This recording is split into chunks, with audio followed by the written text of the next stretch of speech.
आज हम बनाने जा रहे हैं पायनियर का एम्पलीफायर, जिसका मॉडल नंबर आप देख सकते हैं VSX-321। इस पीस के अंदर नो साउंड का प्रॉब्लम है और जो HDMI कॉम DSP IC है, इसकी कंडीशन ठीक नहीं है। तो चलिए, सबसे पहले जो है हम इस बोर्ड को क्लीन करेंगे। इसके रस्ट बहुत ज़्यादा है। आईसीस की जो पिंस है, टांगे जो हैं वो पूरी तरीके से काली है। तो इसको हम पहले वॉश करेंगे। वॉश करने के बाद फिर देखते हैं क्या इशू है। मैंने ऊपर का पीसीबी निकाला है और निकालने के बाद मुझे ये दिखा कि इसका जो साइड का जो इनपुट सेलेक्टर बोर्ड है, उसकी भी कंडीशन ठीक नहीं है। ये आप देख सकते हो, बहुत ही बुरी हालत में है। इसको भी मुझे निकालना पड़ेगा, इसकी भी धुलाई करनी पड़ेगी, क्लीनिंग करनी पड़ेगी। चलिए देखते हैं, इसको भी निकालते हैं।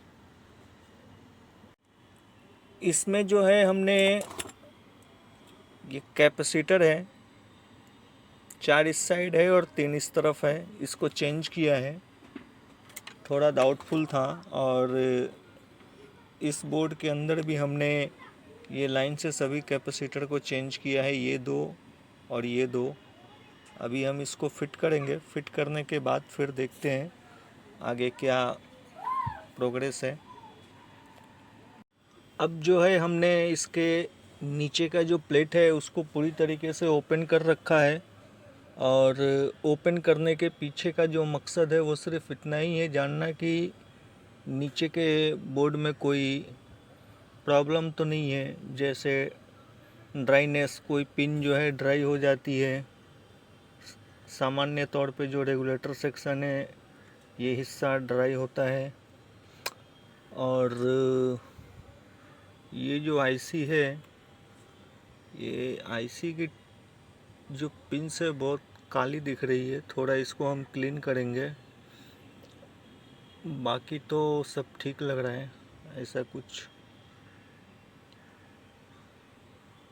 दिक्कत नहीं है।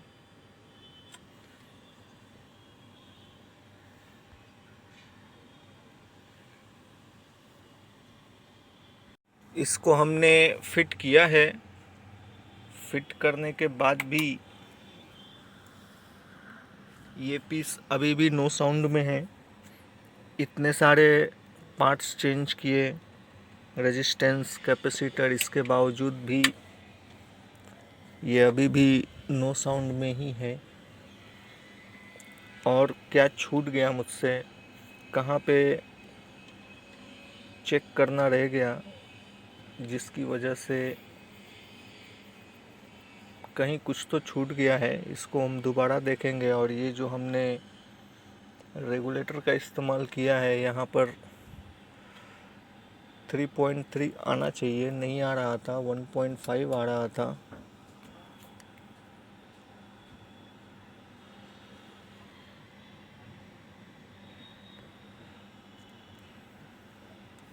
चलिए देखते हैं, और कहीं कुछ रह गया है, मेरी नज़रों से बच गया है शायद। देखते हैं। एक पार्ट्स पर मेरा ध्यान गया है जो मेरी नज़रों से बच गया था। यहाँ पर आप देख सकते हो,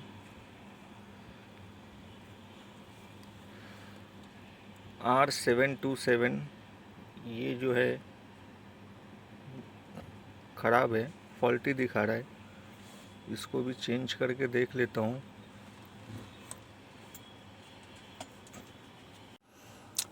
दो रेजिस्टेंस ख़राब निकल कर आए हैं। एक तो ये है R794 और दूसरा ये है R727। चलिए इसको बदली करते हैं, बदली करने के बाद फिर देखते हैं। सबसे पहले मैंने रैम बदली किया। रैम बदली करने के बाद भी कोई सुनवाई नहीं, एज इट इज़ प्रॉब्लम। अभी हमने जो है ये PCM IC निकाली है और ये वो ख़राब वाली IC है। इसको हम दूसरा बदली करेंगे अभी।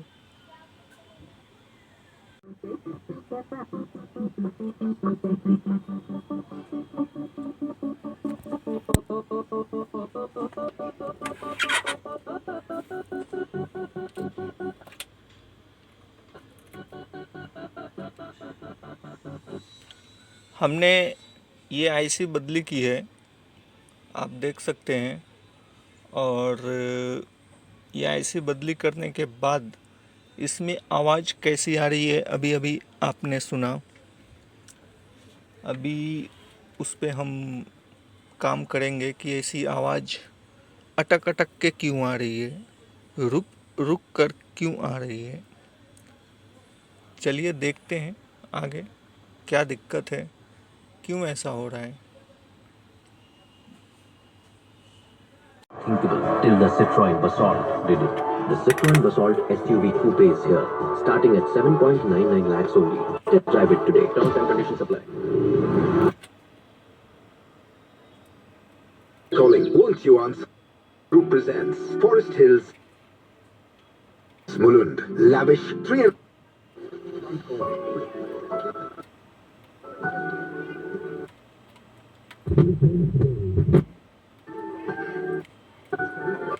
portable project rarity Financial all channel working good हो गया है और वर्किंग गुड की जो कहानी है उसको हम डायग्राम की सहायता से आपको समझाएंगे क्या दिक्कत थी।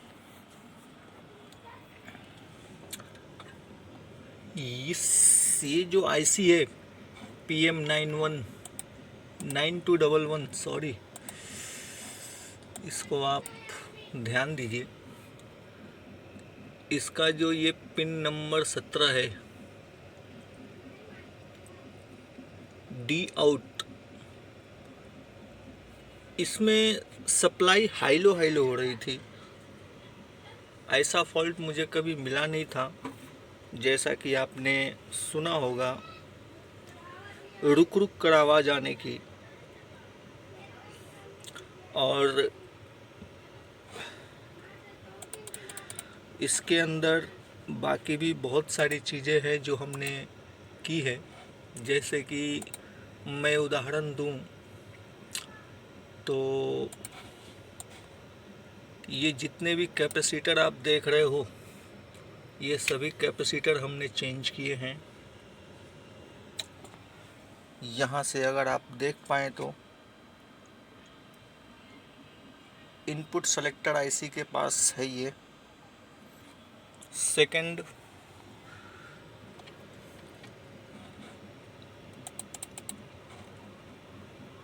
DSP IC के आसपास जितने भी नहीं, कुछ जो हमने आपको मैं दिखाता हूँ, जो आपको शाइनिंग देता हुआ लगे, चमक हो जिस रेजिस्टेंस में, आप समझ जाना कि हमने वो रेजिस्टेंस चेंज की है। आप देख सकते हैं। और यहाँ पे भी ये जितने भी कैपेसिटर आप देख रहे हो ये सभी चेंज किए हैं। प्लस यहाँ पे जो रेजिस्टेंस लगे हैं वो रेजिस्टेंस भी काफ़ी हद तक ख़राब थे, चेंज किए हैं। आप देख सकते हैं रेजिस्टेंस की चमक से आप अंदाज़ा लगा सकते हैं कि हमने कौन से रेजिस्टेंस चेंज किए हैं। फ़िलहाल हम बात कर लेते हैं PCM IC की। सबसे पहले हमने इस IC को चेंज किया था उसके बाद मुझे इस आईसी को चेंज करना पड़ा। जैसा कि मैंने बताया, पिन नंबर 17 पे सप्लाई हाई लो हो रही थी और रेजिस्टेंस जो हमने चेंज किए हैं। चलिए अभी हम इसको फिट करेंगे, पैक करेंगे, रेडी फॉर डिलीवरी है ये। अभी जो है हम इसके फ्रंट के स्विचेस चेंज करेंगे। ये जो आप देख रहे हो, वायर के जंपर के माध्यम से हमने स्विचेस लगा रखे हैं। इसके स्विचेस ठीक ठीक काम नहीं कर रहे थे। अभी हम इसके स्विचेस चेंज करेंगे और फिर इसमें HDMI से रिलेटेड इशू है, उसको भी हम सॉल्व करेंगे। जैसा कि आप देख सकते हैं, हमने इसके फ्रंट के पैनल को पूरी तरीके से उलट पुलट कर रखा है। इसके स्विचेस हम चेंज करेंगे। जैसा कि आप देख सकते हैं, हमने इसके सभी स्विचेस चेंज कर दिए हैं। अब हम इसको फिट करेंगे। जैसा कि आप देख सकते हैं, हमने इसके फ्रंट पैनल को फिट कर दिया है। और HDMI की मैं बात कर रहा था, HDMI में दिक्कत थी। क्या दिक्कत थी उसको आप ठीक से देख लें। इसके जो ये रेजिस्टेंस आप देख रहे हैं, ये ख़राब थे, फ्लक्स लगे हुए हैं। अभी भी 8 रेजिस्टेंस हमने चेंज किए हैं और अभी इसको हम क्लीन करेंगे, साफ़ करेंगे। हमने इसमें HDMI लगाया है, DVR BDR मोड पर रखा है इसको, और ये स्क्रीन पर पिक्चर आ रही है। Generous. Then in that generosity of spirit, I can let go. Everything all working good हो चुका है, फाइनली रेडी फॉर डिलीवरी। कुछ महत्वपूर्ण सप्लाई की हम बात करें तो सबसे पहले तो यही है जो हमने सबसे पहला फॉल्ट निकाला था, 3.3 वोल्ट की है। दूसरी हम बात करें तो आपको मैं दिखाता हूँ मीटर पे।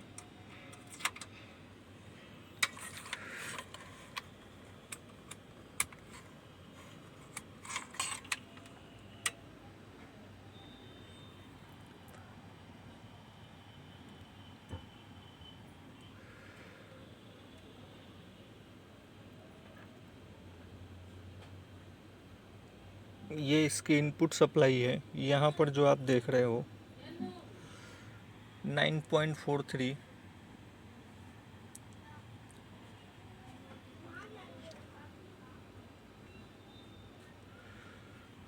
थ्री पॉइंट टू एट, 1.189,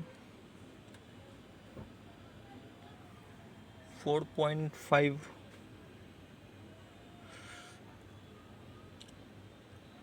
ये इनपुट सप्लाई है 9 वोल्ट की।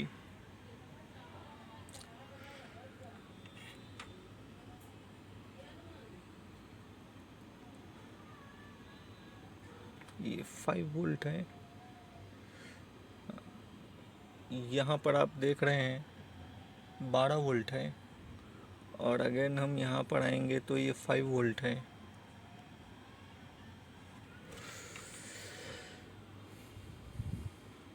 ये 3.2,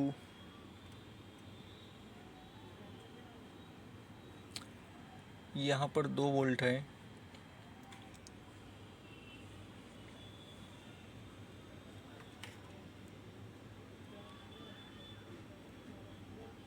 ये इनपुट सप्लाई है, इस जगह पर 5 वोल्ट की इनपुट सप्लाई है ये। अब हम बात करेंगे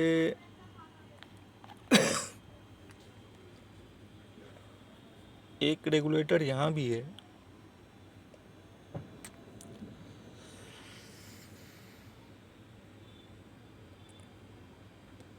थ्री पॉइंट टू एट,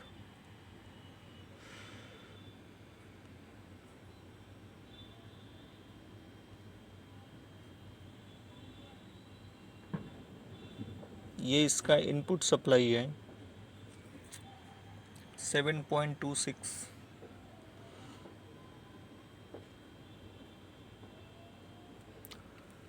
चलिए अब हम इसको फिट करेंगे।